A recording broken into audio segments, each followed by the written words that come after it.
Hello and welcome back to the Tin Boy, and I'm Pragmatic Lee. And before we get into this week's video, I want to make a quick comment about my video from a few weeks back where I made this pin for the tractor. In that video, I asked or commented that if anyone was interested in the math to determine how to set your compound to cut angles like this, just to leave me a comment. And I really was surprised at just how many people commented and said yes, they would like to see the math for that. So that's coming up in a video pretty soon. It'll be a simple video with a little bit of trig in it and actually a little bit of Python programming.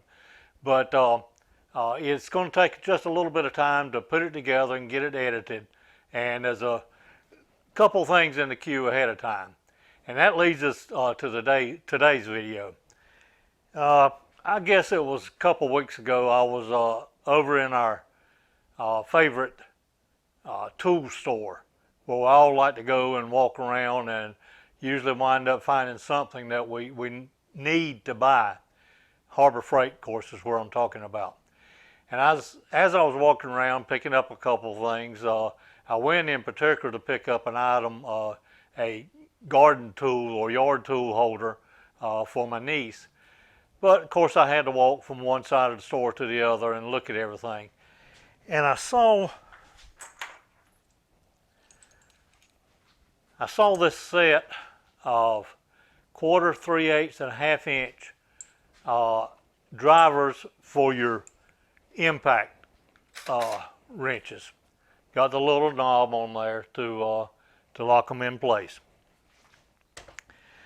And I thought to myself, well, I'm pretty sure I got a 1/4 inch one, and I think I may have a 3/8, but I'm sure I don't have one for 1/2. And there's been a couple occasions where it would have been nice to put a 1/2 inch socket on and run a nut up or run it off this little 12-volt impact wrench is not going to do a whole lot with a 1/2 inch socket.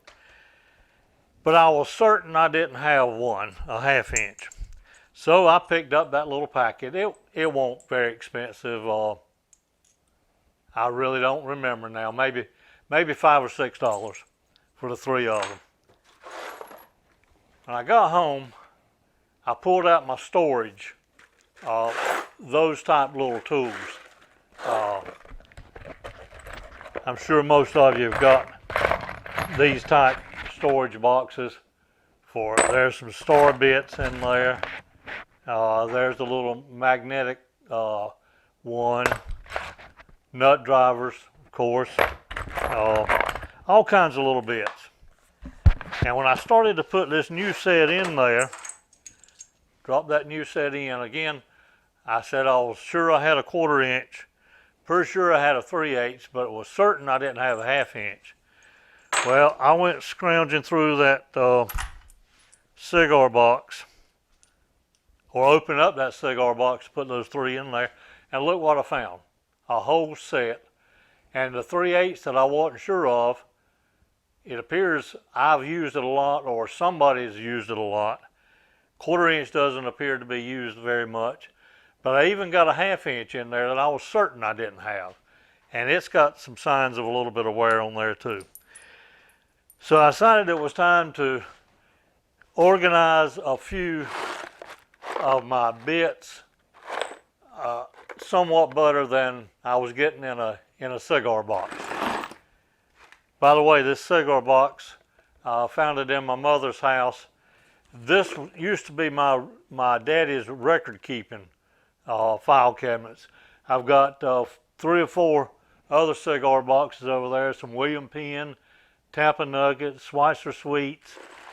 He would pick these up from the local store. They would save them for him. But what we're going to do today, I've pulled out a few of the bits. All right, as I started to say, I went through the cigar box and pulled out some of the most common used bits that I had in here that are meant for impact drivers. well, mostly are meant for impact drivers. This is a set of just nut drivers here from down 9/32 up to, I think, this 7/16. There's a set of 6 of those. Then I've got 3 the magnetic nut drivers. One is a 5/16, a 3/8, and a 1/4 inch. Those are, again, magnetic ones. Got the 2 sets of socket adapters down here. The set that I had and the set that I just bought. The common number 1 Phillips, number 2 Phillips, flat, and a smaller and larger flat screwdriver. And then this piece, which is an adapter to hold all these other simple small short hex bits. Like this is a star here, much smaller star. And what I want to do is take this piece of hard plastic, and I've roughed it out on the bandsaw, and as you can see, it didn't saw too well. Gummed it up pretty bad, but we're going to clean that up, I think, on the mill. But what I want to do is set this up, drill a series of holes in that are the size of the bit arbor, and just as a simple place to store these out in the open, probably will wind up sitting right on top of this place, or right on top of the cigar box in its place. So what I want to do first is turn over to the lathe, I'm sorry, to the mill, and see if we can clean up this. You can see there, it actually got hot enough with the, I started out with a bandsaw, which was cutting it pretty good, and then had to finish up with a little jigsaw or saber saw, and that blade was getting hot enough that it was actually melting. So I'm going to see if a fly cutter will clean that up. So let's turn over to the mill and try that out. All right, over here at the mill now, if I set that in, I've got no real way of checking this height with the workpiece in. So what I'm going to do is just get it close using a scale. I want this edge to be 5 inches. All right, I can come down with the whole head a little bit.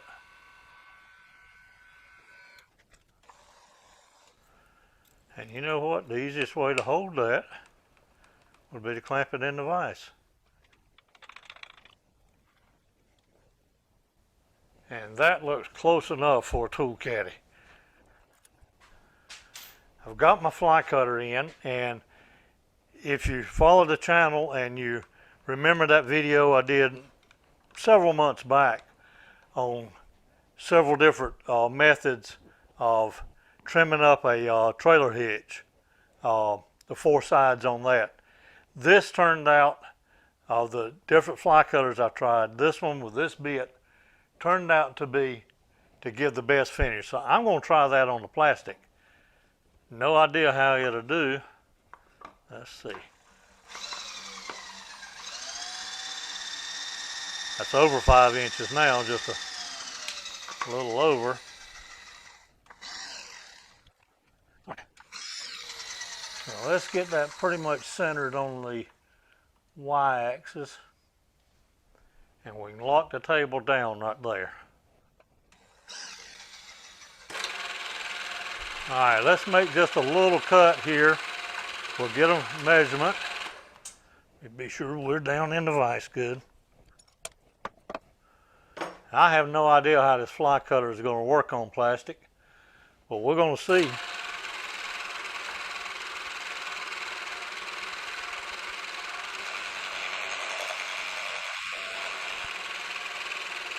Making a very good finish to start with. Let's get out here and get a measurement.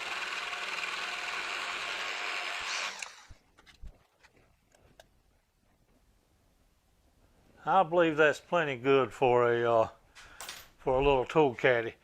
It's not really cleaning up right back there like I'd like for it to. I'm going to come down about 100 thousandths just maybe to see if that will clean up. And I know you guys can't see it right there, but once I get this edge cut, I'll pull that piece out and show it to you. It's leaving a little rag on the back there, but it is making a beautiful cut.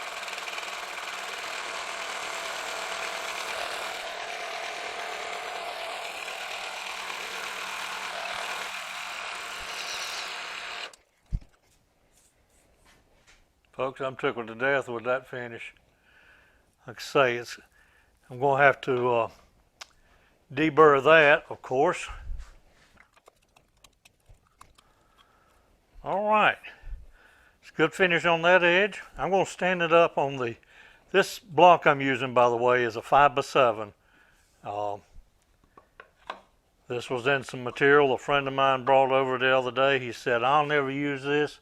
You might find a use for it. There were 4 almost, I'm going to say 18-inch square pieces of this hard plastic like that.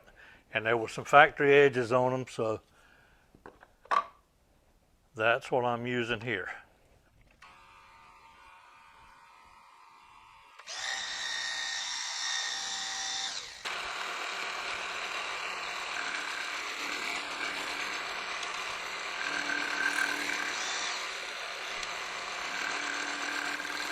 Okay, that looks like it's cleaning up the saw cuts all the way. I'll let this run to the end.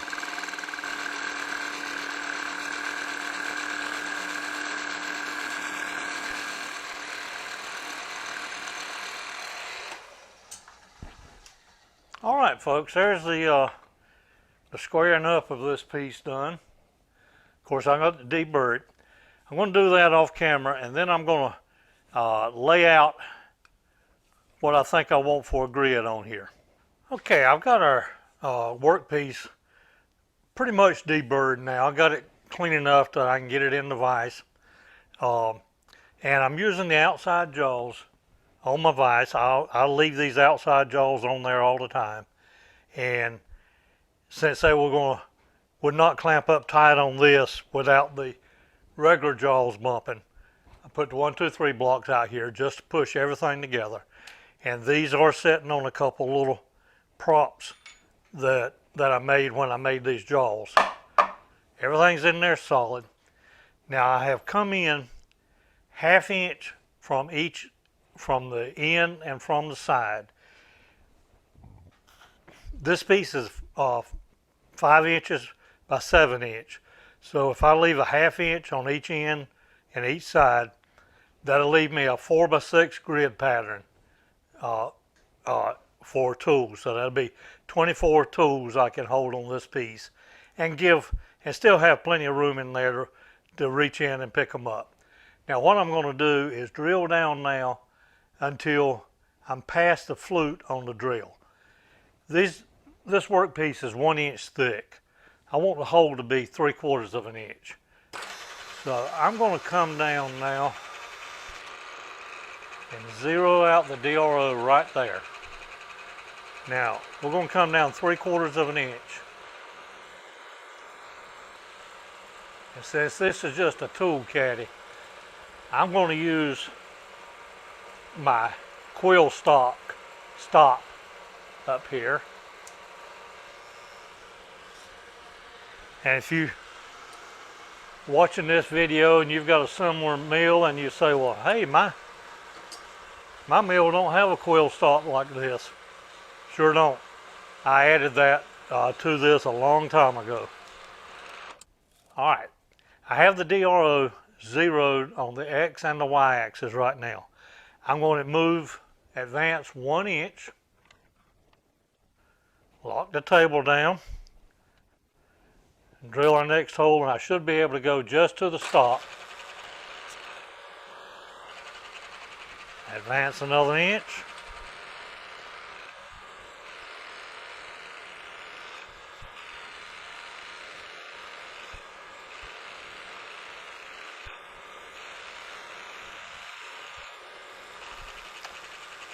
Now I'm going to unlock the Y-axis and move 1 inch on the Y and relock the Y.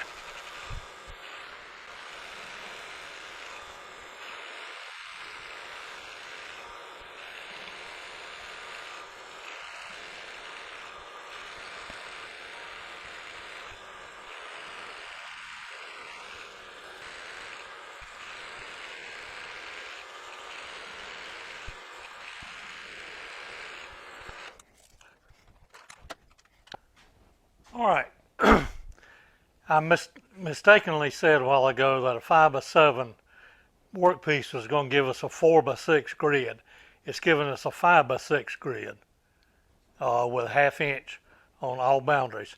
Now the way I determine the drill size, since all these tools are hex, just took my drill gauge and just kept finding one. 9/32 is a pretty snug fit, and that's what I wanted. 19/64 might have been better, but again, I wanted something that's got a good solid fit. What I'm going to do now is take the drill out and put a countersink in. And I'm going to move the whole head down a bit, considerably closer. And back up here, it's off camera now, but back up here where I have my quill lock, I'm going to loosen that now. And I'm going to come down and just countersink this to what looks good. A little bit more maybe. Right there. And I will lock, put the quill stop at that position. All right, I'm going to go through this entire process again and countersink all these holes. All right, I'm going to stop the camera now. There's no need of showing you all that stepping through there. All I'm doing on the DRO is moving 1 inch, like it's at 5 inch now, 4, 3, 2, 1, 0, and then I'll move over 1 inch on the Y and repeat the process. I'll bring you back when we get back finished. Okay, I went back through with a 1/64 larger drill, and this works so much better now. Don't have to struggle to put it in or get it out, and it's really not, there's a little bit of looseness in there. That one evidently has got a little swarf in it. All right, I'm going to get set up now to over at the surface grinder to bevel, chamfer all these edges.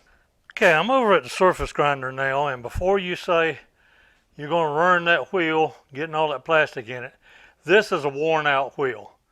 As you can see, it's pretty much done its due. As a matter of fact, it's so small I'm having to open up this safety cover here to get the workpiece in.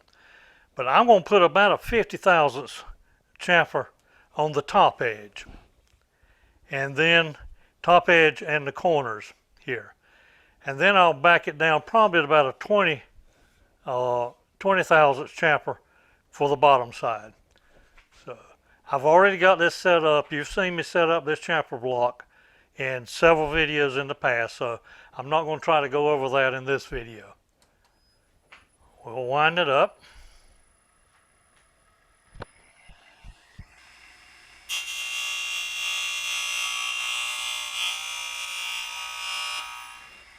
That lid's going to get in the way even over here.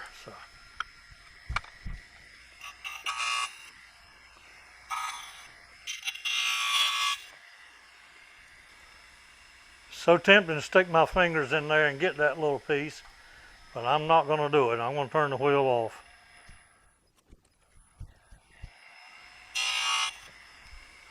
All right, hopefully you can see that. When we get back over to the workbench, I'll try to get you a little closer shot.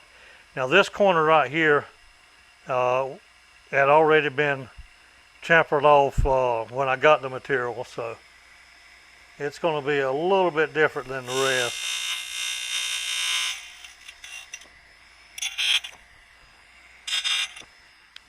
All right, I'm going to back the wheel, or back the chamfer block up about 30 thousandths now, or let's try that with the backlash in that wheel. I'm not sure exactly what I got, but we're going to do the bottom side now.